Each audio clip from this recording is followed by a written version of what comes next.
Dios les bendiga, amados. Bendiciones, santos. Pueden tomar asiento. Dios me los bendiga. Gracias, jóvenes muy amables. Bendiciones. Acompáñeme, por favor, a los Hechos. Continuamos nuestro estudio. Estaba observando que octubre 10 de este octubre que acaba de pasar, se cumplen 2 años. Qué rápido pasa el tiempo. 2 años que comenzamos el estudio del libro de los Hechos, tratando de rescatar, recuperar o tal vez refrescar nada más, porque sí lo tenemos. El conocimiento, la teología del mover del Espíritu Santo, hermanos. Y no quiero que pierda la línea, no quisiera, hermanos, que se descuidara o se desviara, hermanos, de el por qué estamos estudiando el libro de los Hechos, hermanos.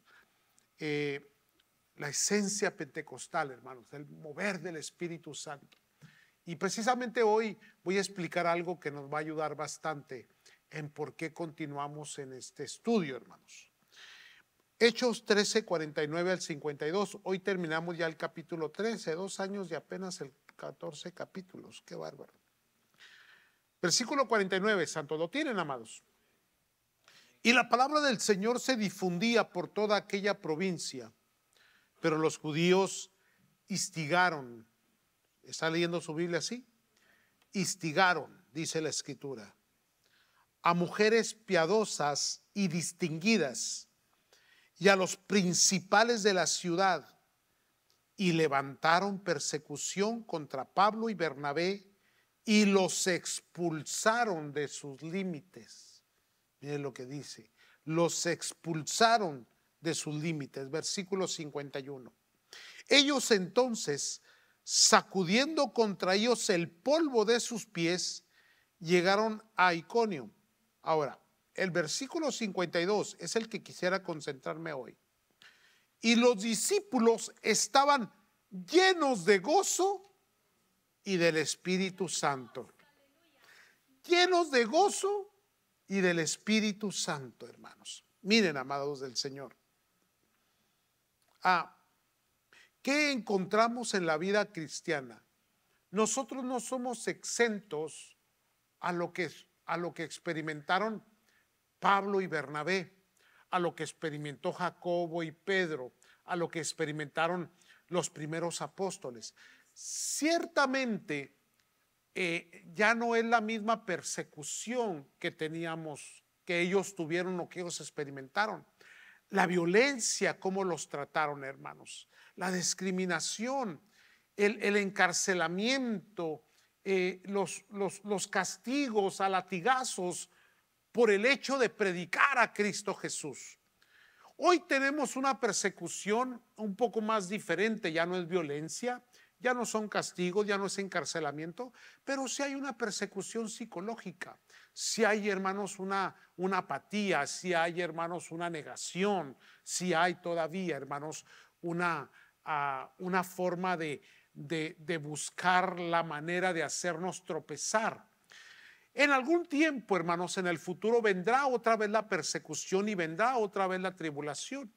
Estamos en un muy buen tiempo, hermanos. Ciertamente este es el tiempo de la expansión del evangelio, profecías, hermanos, cumplidas, hermanos, pero hay algo que está faltando dentro de todo esto, amados, y es precisamente la llenura del Espíritu Santo. Creo yo, hermanos, que ha habido una actitud por parte de la iglesia que ha hecho que el Espíritu Santo se contriste.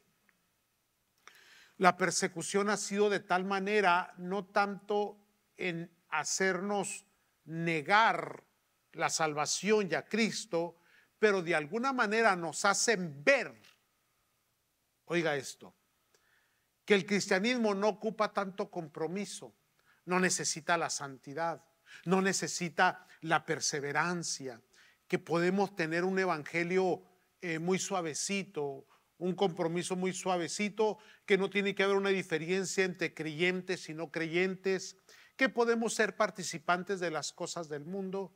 Y yo creo que esa es la persecución psicológica a la que yo me estoy refiriendo, hermanos, en cuanto a la palabra del Señor nos enseña. Pero vendrá ese tiempo, hermanos, cuando volverá la iglesia otra vez a sufrir persecución. Agradezcamos a Dios que no estamos en este momento, hermanos, experimentando ese tipo de tribulación, y deberíamos de aprovechar para expandir con mayor ímpetu, con mayor fuerza el evangelio de Cristo Jesús. Ahora, ¿por qué digo esto, hermanos? Porque ¿cómo podremos nosotros cumplir el propósito de Dios sin estos dos elementos importantes? Llenos del Espíritu Santo y llenos de gozo. Le explico de esta manera. Servir sin gozo y servir sin el Espíritu Santo es precisamente eso, hermanos. Volvernos más mundanos, más apegados a las cosas terrenales, menos espirituales, con un menor grado de compromiso, sin buscar a Dios, sin santidad. ¿Cuántas veces encontramos a los cristianos deprimidos?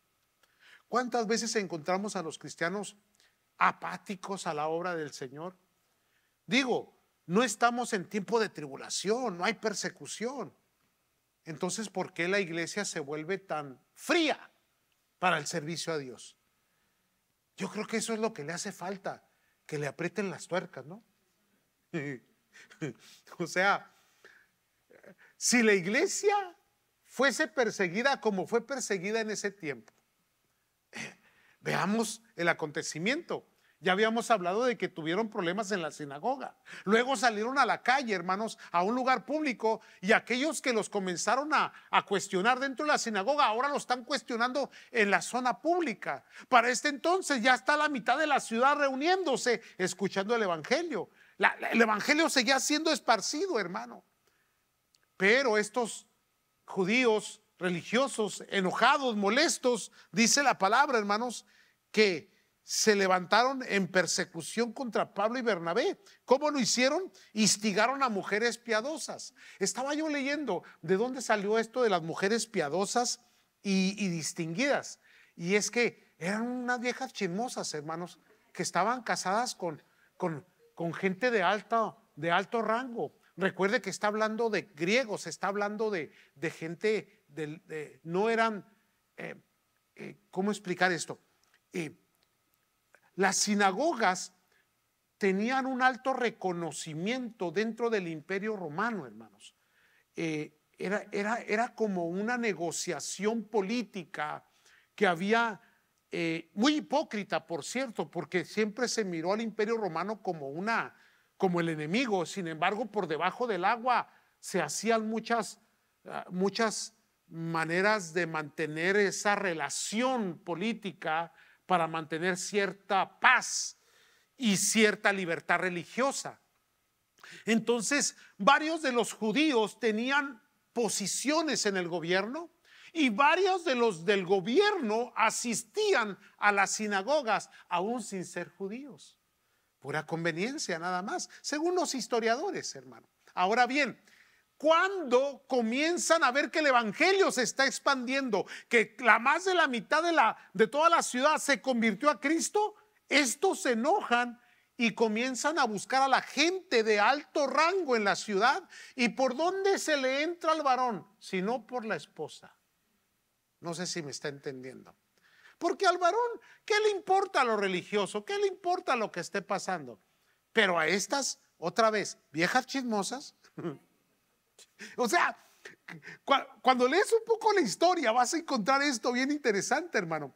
Van y les meten el gusanito, la idea. Ellas van, hablan con sus esposos y levantan una fuerza política anticristiana para echar fuera a Pablo y Bernabé. Y dice que los sacaron de los límites de la ciudad, los echaron fuera.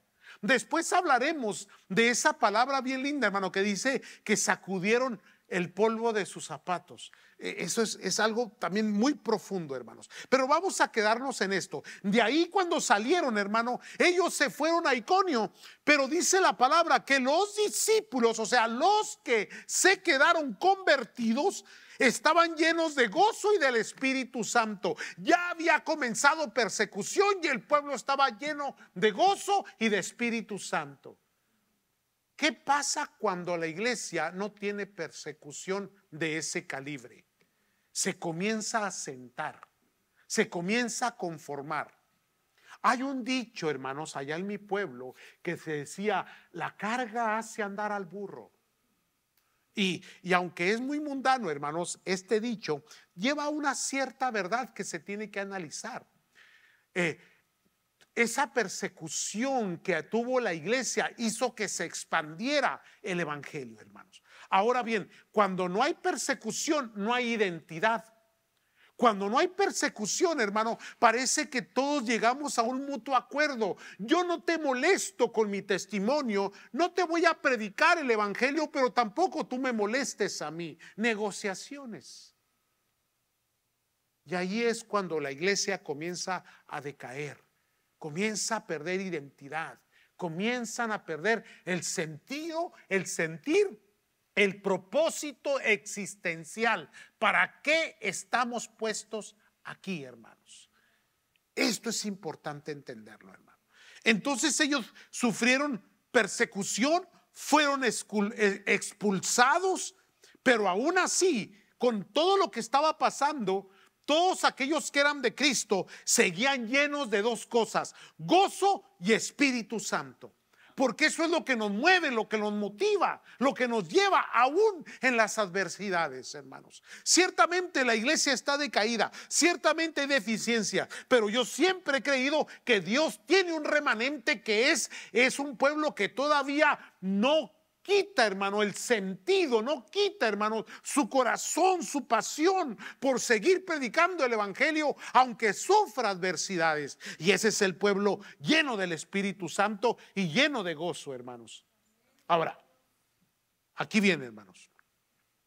El cristianismo tiene prácticas obligatorias. No puedes evitar estas prácticas, hermanos. Son parte de nuestro cristianismo, parte de nuestra identidad, parte de nuestro carácter. Número uno, Dios nos dice que somos los que llevamos la palabra del Señor, los de la gran comisión, los que evangelizamos. Somos nosotros los que tenemos el mensaje, somos nosotros los responsables por compartirle a toda persona que podamos que Cristo es el Salvador. Esa es una. La otra, somos el pueblo encargado de adorar a Dios, hermano, en esta tierra. Somos los adoradores, no solamente en cántico, no solamente en alabanza, pero en servicio, pero en compromiso, pero en santidad, hermanos. Y la santidad es otro elemento, hermanos, porque dice la palabra: sed santos como vuestro Padre que está en los cielos es santo. Sin santidad nadie verá. Son cosas obligatorias, hermano, que son parte de nuestra identidad. Dios nos enseña a perseverar, es otra área. El Señor nos dice: el que permanece en mí y permanece en mi palabra. ¿Me están comprendiendo, hermanos? Permanencia, servicio, santificación, adoración, evangelismo. Ahora, todo esto, ¿cómo lo sobrellevamos? Con oraciones. Y a las oraciones, ¿qué le agregamos? Ayunos. Lo bíblico. ¿Verdad que sí? ¿Verdad que usted practica todas estas cosas que le acabo de mencionar? Ay, no me asusten, santos. Usted es un buen evangelista, usted es un buen adorador, usted se santifica, usted persevera en los caminos del Señor, usted es un hombre, una mujer de oración y es un hombre, una mujer de ayunos. Digan amén. Eso, gracias a Dios. Ahora, imagínese hacer todas estas actividades sin gozo y sin el poder del Espíritu Santo. A eso es lo que me refiero, hermanos. A que cuando la iglesia ya no tiene el gozo del Señor, cuando ya no tiene la llenura del Espíritu Santo, ya no mira estas prácticas como necesarias, sino como cosas que de tiempo en tiempo vienen a ser parte del cristianismo, pero que no son prácticas que son primordiales, sino que llevan una forma de un contenido que de tiempo en tiempo lo sacamos para hacer uso de ello. Y más si estamos en necesidades. Por ejemplo, la oración. Dice, orad sin cesar. Pero la oración, y la oración con pasión, la oración que abre el cielo, ¿cuándo la sacamos? Cuando estamos en necesidad. Pero cuando las cosas están normales, están bien, hay estabilidad económica, ¿verdad? Nos conformamos a lo que está pasando, entonces las oraciones se vuelven mecánicas. Señor, lo que te dije ayer, te lo digo hoy, amén. ¿Verdad? Los hábitos de oración se comienzan a perder, ya no hay tiempo, ¿verdad? Ya no hay hasta que llega una necesidad. Entonces, estos aspectos del cristianismo a veces tienen la tendencia de guardarse en un baúl como herramientas que se van a sacar cuando las necesitemos. Sin embargo, no son así. Deberían de ser parte de nuestras prácticas diarias, porque es demanda de la Escritura. Sed santos. ¿Aló? Y la santidad es separados del mundo, de la pecaminosidad, de los pensamientos seculares, de las ideologías, ir en contra de la corriente del mundo, no aceptar las condiciones, decir soy de Dios y no del mundo, no practico el pecado, amo al Señor. ¿Verdad que sí, amados? La perseverancia. Entonces, todas estas cosas, hermanos, el Espíritu Santo es el que las provoca en nosotros. Cuando la iglesia pierde la esencia, cuando la iglesia contrista al Espíritu Santo, cuando la iglesia ya no percibe la presencia de Dios en su alma, en su corazón, se vuelve apática, arrogante, insensible. Ya el servicio no tiene sentido, no tiene caso. Vengo a la iglesia únicamente para callar una conciencia, para tranquilizar, para dopar la conciencia. Y ese es un error. Entonces, por eso la Escritura, vamos a encontrar, hermano, que continuamente nos exhorta a dos cosas: ser llenos del Espíritu Santo y hacer las cosas con gozo. Con gozo. Pero ¿quién se puede gozar en medio de la tribulación y la angustia? Precisamente de eso se trata, que el Espíritu Santo te da gozo cuando tienes las cosas en contra. Cuando hay debilidad, cuando hay fatiga, cuando hay cansancio. Para eso es el Espíritu Santo, es el Paracletos, es el Dios, hermano, que se manifiesta en un poder hacia nosotros. Y por eso dice, sed llenos del Espíritu Santo. Entonces, se vale pedirlo, se vale ser lleno. Que si la gente se vacía, claro que se vacía, porque se vacía el corazón para llenarlo de otras cosas, de otras ofertas, de otras cosas que nos rodean. ¿Me están siguiendo, santos? Ahora, ¿quién puede evangelizar, adorar, santificarse, perseverar, hacer oración y hacer ayunos, pero hacerlo de una manera que agrade a Dios? Solamente aquellos que son llenos del Espíritu Santo y lo hacen con gozo. Porque el texto que estamos leyendo es adversidad. Es adversidad. Acaban de expulsar a Pablo y a Bernabé. Los expulsaron, hermano. Y ahora están diciendo que todos están llenos del Espíritu Santo y llenos de gozo. Les decía el domingo, qué tremendo, que en muchas ocasiones eran azotados, eran encarcelados, y cuando salían con gozo por haber sufrido por la causa de Cristo Jesús. Ahora, cuando hacemos la comparación del cristiano de hoy con el cristiano de antaño, ¿cuál sería la diferencia? ¿Cuántos me están entendiendo? No podemos servir, no somos muy buenos para santificarnos, perseveramos únicamente cuando hay buenos tiempos, evangelizamos únicamente, nunca digo, oración únicamente si estoy necesitado, y si es mucha, pero mucha la necesidad, le agrego un ayuno de 2 horas.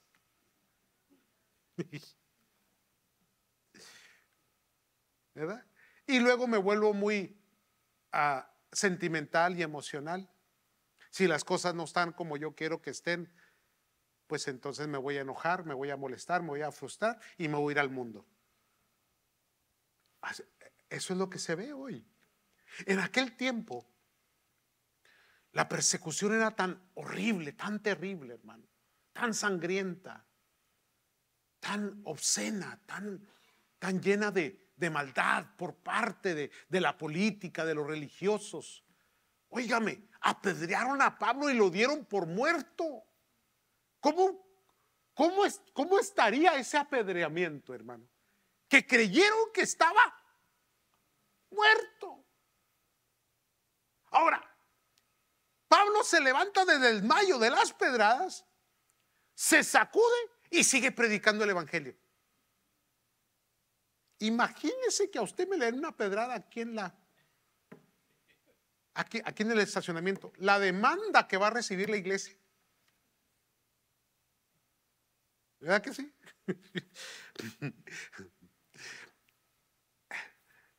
Por ello es que el Espíritu Santo pone en nosotros el querer como el hacer, hermanos. Es el Espíritu de Dios el que impulsa, el que empuja. Por eso la iglesia tiene que recibir la llenura del Espíritu Santo para poder perseverar, para poder avanzar, hermanos, para poder hacer las cosas con pasión, con gozo, con alegría y no perder, hermano, no perder las ganas de servir a Dios. Buscar el reino de los cielos y su justicia y dejar que las cosas nos sean añadidas y no andar detrás de la añadidura. ¿Me están comprendiendo, santos? Ahora, déjeme, el agotamiento del cristiano está en esto, en la falta del gozo y del Espíritu Santo. Por eso es que hay enfriamiento. Pero, por ejemplo, y voy a leer una escritura así a lo largo, rápido, nada más para que entienda cómo era el contexto, cómo lo entendían los cristianos de aquel tiempo. Obviamente, Pablo hablándole a la iglesia de Corinto. En 2 de Corintios, capítulo 6, versículo 1 en adelante, si lo tienen, hermano, o si me lo pueden poner allá, no hay nadie atrás, o sí hay. 2 de Corintios 6, 1 en adelante, por favor. 2 de Corintios 6, 1 en adelante, porque voy a leer bastante escritura. Pero en la lectura yo quiero que usted mire cómo el apóstol Pablo se identificaba, cuáles eran las condiciones en las que ellos servían en aquel tiempo, y esta porción bíblica lo describe de una manera maravillosa, hermanos. Dice la palabra de Dios en 2 de Corintios capítulo 6 versículo 1. Así pues nosotros, como colaboradores suyos, refiriéndose a Cristo, hermanos, os exhortamos también a que no recibáis en vano la gracia de Dios, porque dice: en tiempo aceptable te he oído y en día de salvación te he socorrido. He aquí ahora el tiempo aceptable, he aquí ahora el día de salvación. Versículo 3, hermanos, dice: no damos a nadie ninguna ocasión de tropiezo para que nuestro ministerio no sea vituperiado. Ahora, observe bien lo que dice el texto, cómo se vivía el cristianismo en aquel tiempo. Versículo 4. Antes bien, nos recomendamos en todo como ministros de Dios, en mucha paciencia, en tribulaciones. La iglesia padecía tribulación, hermanos. En necesidades. La iglesia tenía necesidades, hermano. ¿Ok? En angustias. La iglesia pasaba por angustias. En azotes. Los creyentes eran azotados en cárceles. La gente los metía, los políticos, el sistema religioso los metía en las cárceles, hermano, en tumultos. O sea, cuando la gente se amotinaba para, ya sea para apedrearles o para tirarles obscenidades o para hacerles algún tipo de mal o para acosarles o acusarles ante las autoridades. En tribulaciones, en necesidades, en angustias, en azotes, en cárceles, en tumultos, en trabajos, porque tenían que trabajar, en desvelos, en ayunos. ¿Aló? ¿Siguen aquí? Yo sé que usted está sufriendo igual, hermano. No sé por qué. Pero también dice en pureza, en ciencia, en longanimidad, en bondad, en el Espíritu Santo, en amor sincero. Porque a pesar de las cosas malas que vienen, también la iglesia perseveraba en los caminos del Señor, en el amor a Dios, en la santidad, en la alabanza, en el Espíritu de Dios, hermano. ¿Siguen aquí? Dice la Escritura. 7. Discúlpeme. 7, sí. Y en palabra de verdad, en poder de Dios, en armas de justicia a diestra y a siniestra. Versículo 8. Por honra y por deshonra, por mala fama y por buena fama, como engañadores pero veraces, como desconocidos pero bien conocidos, como moribundos, mas he aquí vivimos, como castigados mas no muertos, como entristecidos mas siempre que. Esa es la palabra que hay, hermano. Siempre gozosos, a pesar de, gloria sea a Dios. Digan amén. Ándele pues. Como pobres, mas enriqueciendo a muchos, como no teniendo nada, mas poseyéndolo todo. Nuestra boca se ha abierto a vosotros, oh Corintios. Nuestro corazón se ha ensanchado. No estéis estrechos en nosotros, pero si sois estrechos en vuestro propio corazón, pues para corresponder del mismo modo, como a hijos os hablo, ensanchados también vosotros. Abrir el corazón. Servir a Dios, hermano, amar al Señor a pesar de las condiciones adversas. Que este año fue malo, el año que entra será mejor. Y si sigue siendo malo, de todas maneras, gloria sea a Dios, hermano. Porque nunca olvide que nuestra recompensa está en los cielos. El galardón está en los cielos. La coronación está en los cielos, hermano. Ahora, si Dios nos dio un privilegio, porque este es un privilegio, de vivir en un tiempo como este, en un país como este, en una economía como esta. Estaba yo leyendo ¿cuál fue el año más difícil de toda la humanidad? Y estaba mirando que fue el año 532, me parece, si mal no me recuerdo. Que ese año un volcán eruptó y duró su erupción por muchos, pero muchos meses. Y las cenizas y todo lo que lanzó a la atmósfera oscureció todo el globo terráqueo o parte del globo terráqueo. Esto produjo que hubiera casi 2 años, se cree que fueron entre 18 y 24 meses de oscuridad completa.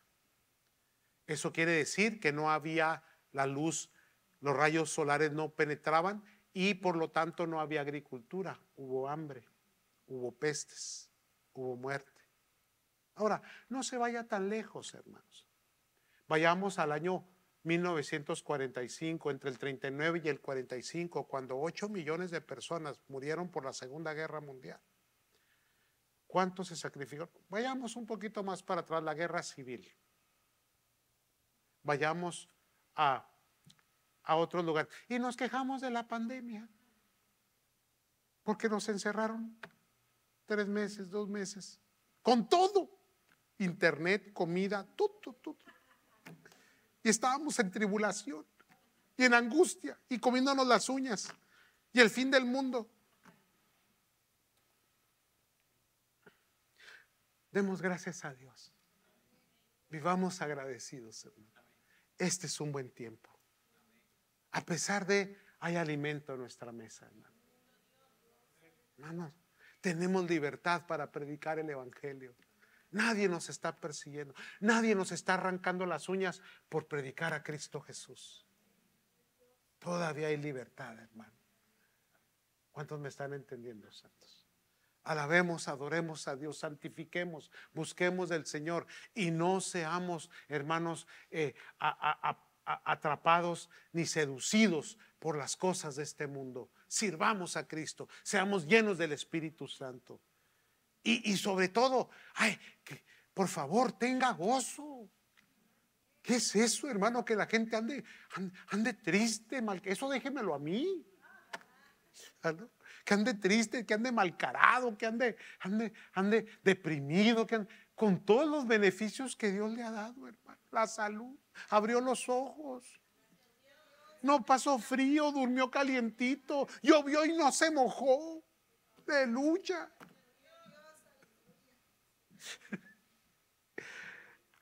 Sirvamos a Dios con gozo a todos. Amén.